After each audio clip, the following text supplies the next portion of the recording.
Hello guys, Assalamualaikum warahmatullahi wabarakatuh. Welcome back to Hafiz Channel. Sudah lama kita tak buat video. So, hari ni kita nak buat bahagian C. Okey, untuk pengetahuan korang, bahagian C format baru ni dia ada 22 markah di mana ada soalan nombor 11, 12, 13. Macam biasa soalannya ada 3. Soalan nombor 11 wajib jawab, 12 dengan 13 pilih satu sahaja. Format masih sama, cuma markah dia berbeza.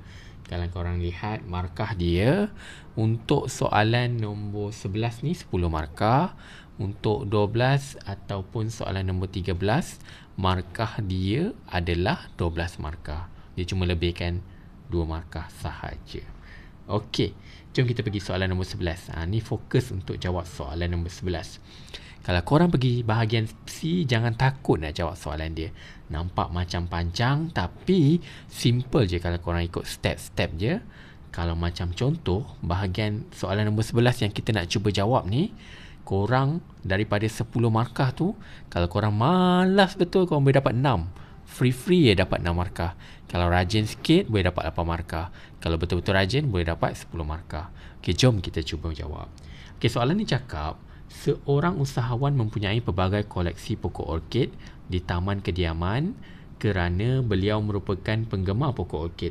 Baru-baru ini beliau mendapati 2 daripada pokok orkidnya, iaitu pokok orkid P dan C, menunjukkan kadar pertumbuhan yang berbeza. Maksud dia tanam 2 pokok orkid, tapi pokok orkid dia dilabel P dengan Q, dua-dua menunjukkan kadar pertumbuhan berbeza. Jadi apabila beliau ditanya kepada tukang kebunnya tentang perkara itu, tukang kebunnya memaklumkan bahawa pokok orkid Q disembur dengan larutan baja tanpa fosforus, manakala pokok orkid P disembur dengan larutan baja nutrisi lengkap, ataupun kita panggil larutan knop lengkap. Okey, jom kita sambung. Jadi Raja 9 menunjukkan keadaan pokok P dan Q. Situasi ini menunjukkan bahawa nutrien diperlukan dalam pertumbuhan tumbuhan. Bagi siapa yang tak faham statement yang panjang ni, cikgu nak rumuskan.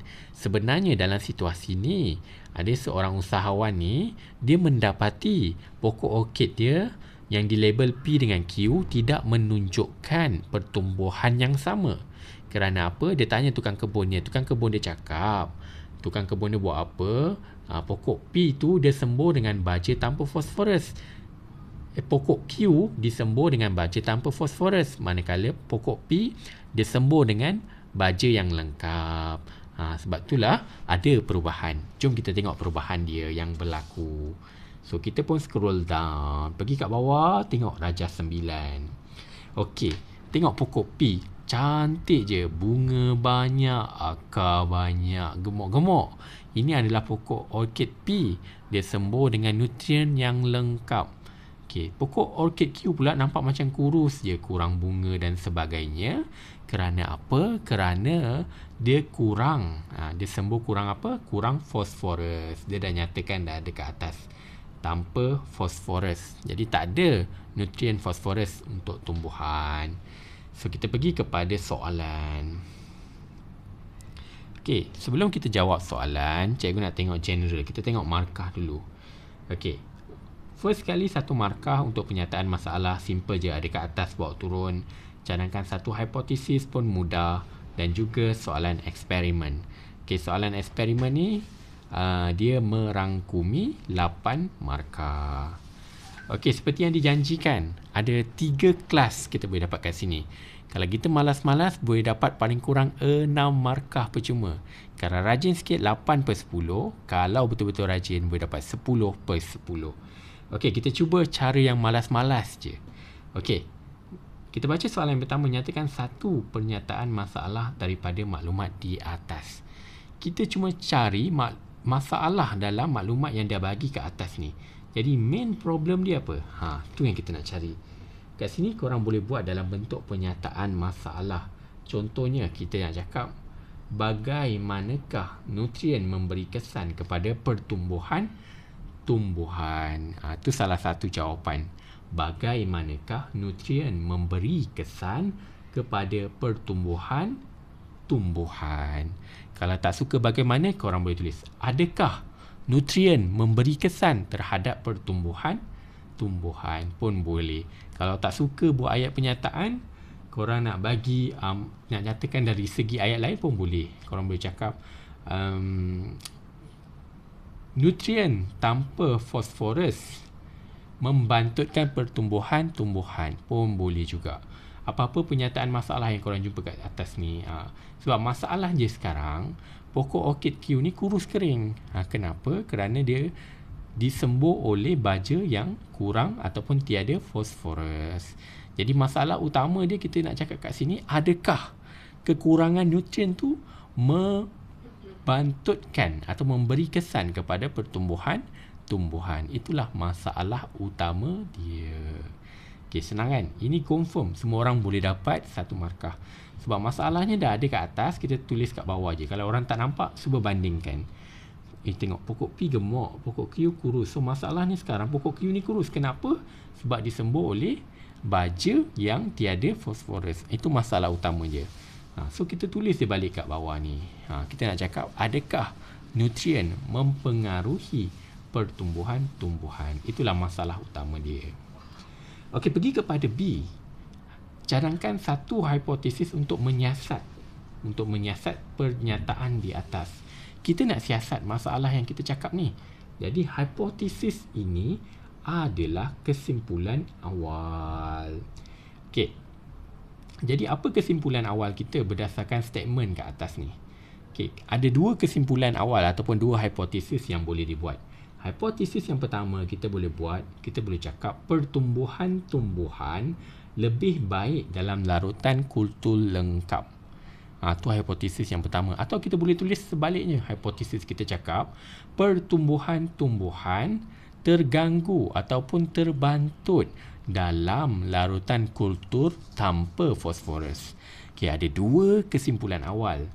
Macam mana korang boleh tahu benda tu? Ada kat atas ni. Baca balik, nanti korang bolehlah turunkan hipotesis, kesimpulan awal. Kenapa kita cakap statement dekat atas ni? Kenapa kita cakap adakah nutrien mempengaruhi pertumbuhan?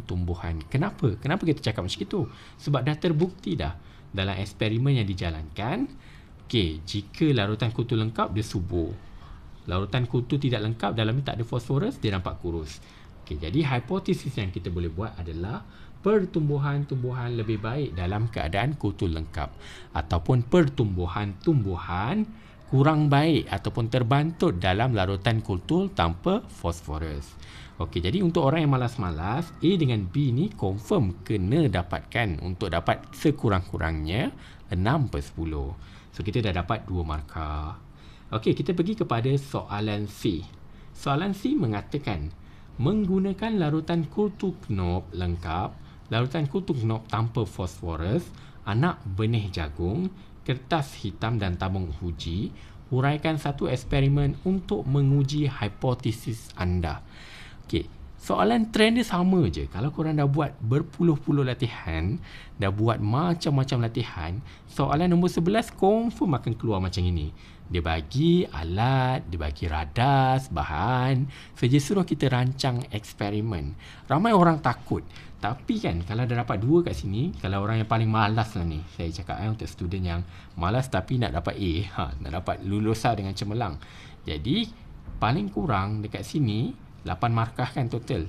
Kita boleh kalau malas betul-betul, dekat sini boleh dapat 4 markah. Macam mana nak curi 4 markah daripada kat sini? Bagi yang rajin, cikgu cadangkan supaya semua jadi rajin lah. Supaya per 10 ni paling kurang kita dapat 8/10.